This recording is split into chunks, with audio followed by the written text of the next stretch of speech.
Hey everybody, this is Bud Brown, presently in Dumaguete, Philippines. Well, it's been a long time coming and a long and hard consideration moving from the United States to Dumaguete, Philippines. Many of you who've been following me over the years knows that I've lived here.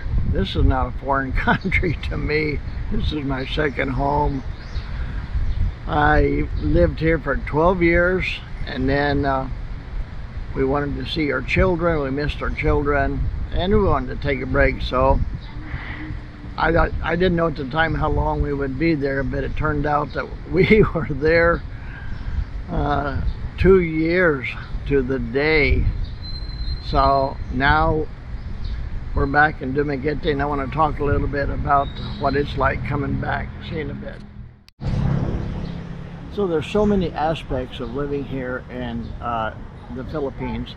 Actually, when I say the Philippines, I'm just talking about Dumaguete City, which is the only place I've lived here in the Philippines. So I'll say Philippines in general, but specifically Dumaguete.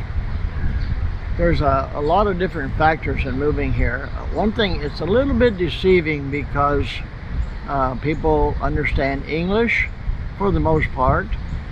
And a lot of the signs, especially the business signs, are in English.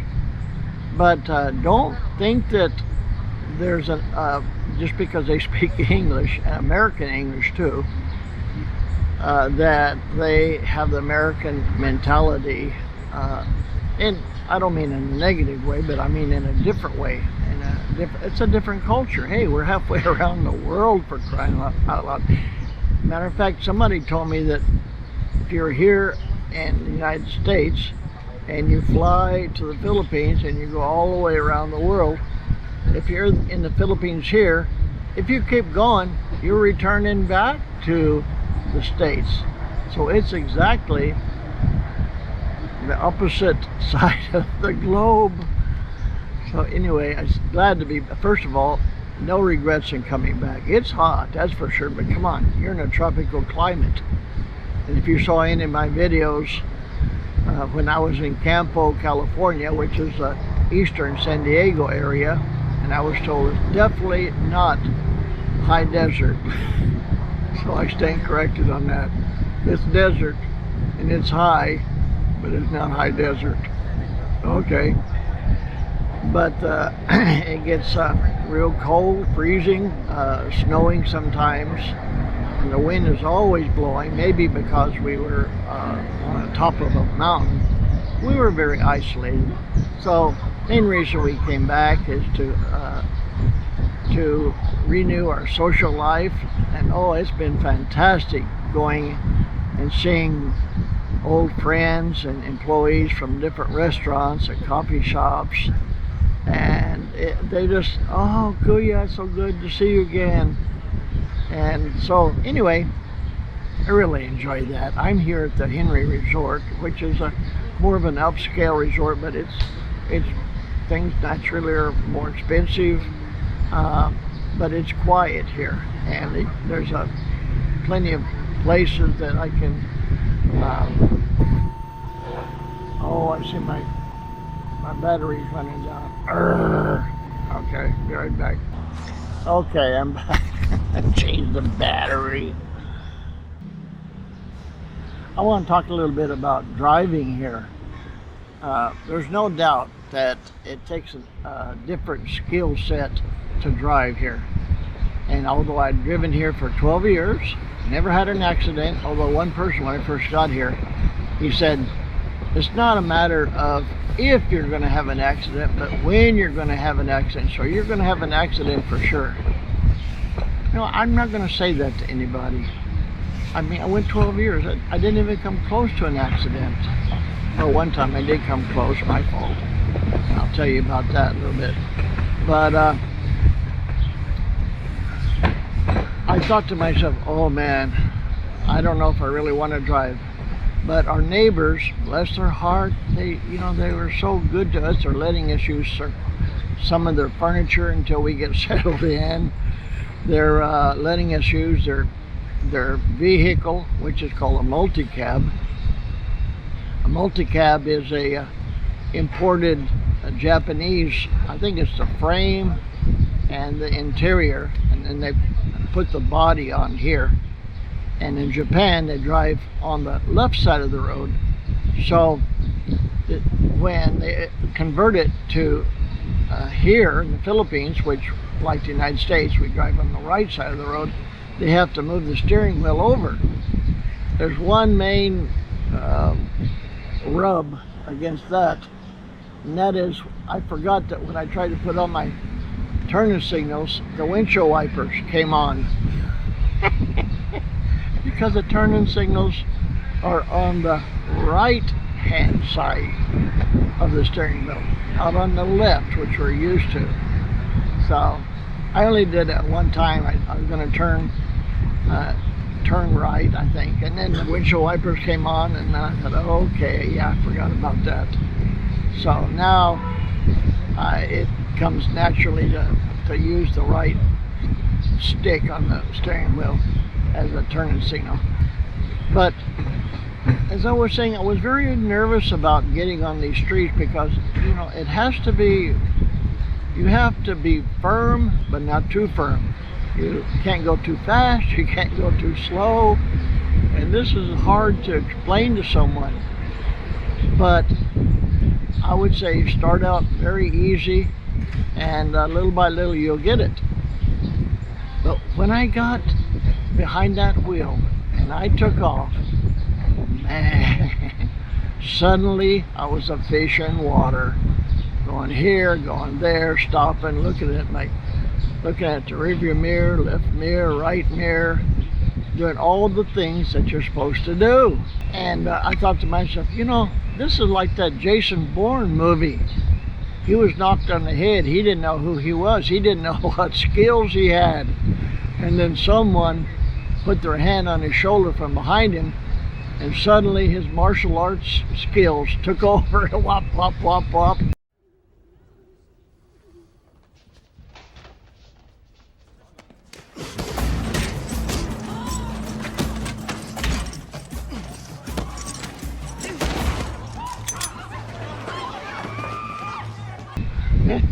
And I think that's the way it was here.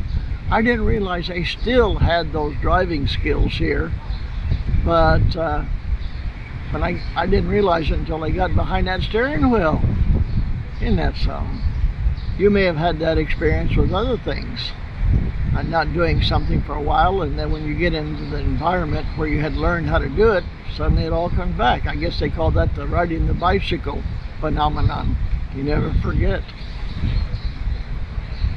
Which reminds me, when I first met my wife over 53 years ago, she was 21, I was 22. I took her back to the States, and I said, let's go for a bicycle ride. My parents had 2 bicycles. She said, I don't know how to ride a bicycle.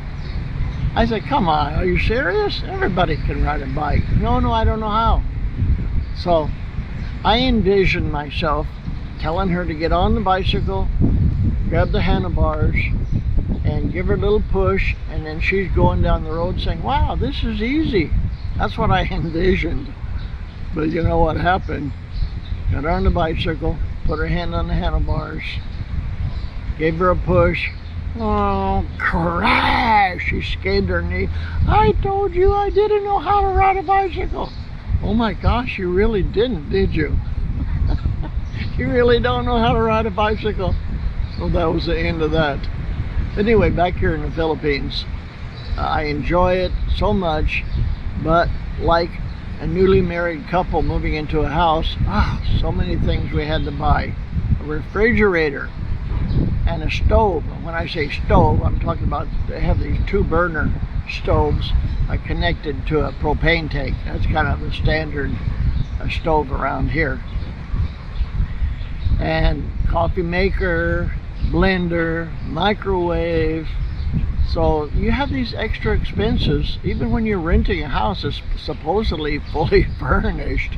Fully furnished may mean just have a bed and a couch and a chair and a table in the kitchen with 4 chairs.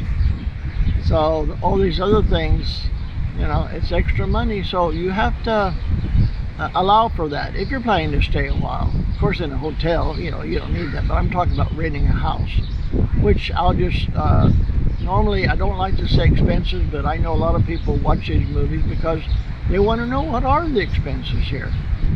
So I'm really waiting till we've been here a month or two to know what our monthly expenses will be. But I do know our rent is 15,000 pesos a month, which is about 260 bucks, which is okay. I don't know the water or trash yet, but it'll be minimal. And I don't know the electricity yet, but it'll be minimal. And speaking of electricity, many guys, especially Westerners like myself, really cannot handle the heat. I can, because I'm just used to it now. But I do have to have a fan. And here, by the way, they call it electric fan. It seems like superfluous to say electric fan. Hey, it's a fan. But Filipinos say electric fan. Do you have an electric fan? Because if you just say a fan, they're thinking of abanico, the handheld fan. So Lori and I both, of course she's been in the States for so long that she's the same as me as far as we don't really want electricity. I mean, want air conditioning, which they call aircon, AC. But we have to have moving air. Like right now, man, I got a nice little breeze here. Hope it's not interfering with the microphone. But it's great. It's fantastic. No matter how hot it is, if I got some wind blowing on me, hey, I'm fine. I'm good to go. So consequently, we sleep with the fan on. We sit in the living room and watch TV with the fan on. I'm in my office with the fan on. She's sewing with her fan on. We bought one electric fan while we're here, and our neighbors are letting us use one. But as soon as we get another one or two, then we'll give them back what they're letting us borrow. This video is going on for a little bit, but I just want to let you know that back in the saddle again. I love it here in Dumaguete. And I hope that everyone can enjoy this area. It's a different part of the world. So, you know, I think I said in another video that it's not you can't say welcome to paradise, but you can say welcome to Dumaguete. So with that, take care, and I'll see you next time. Bye-bye.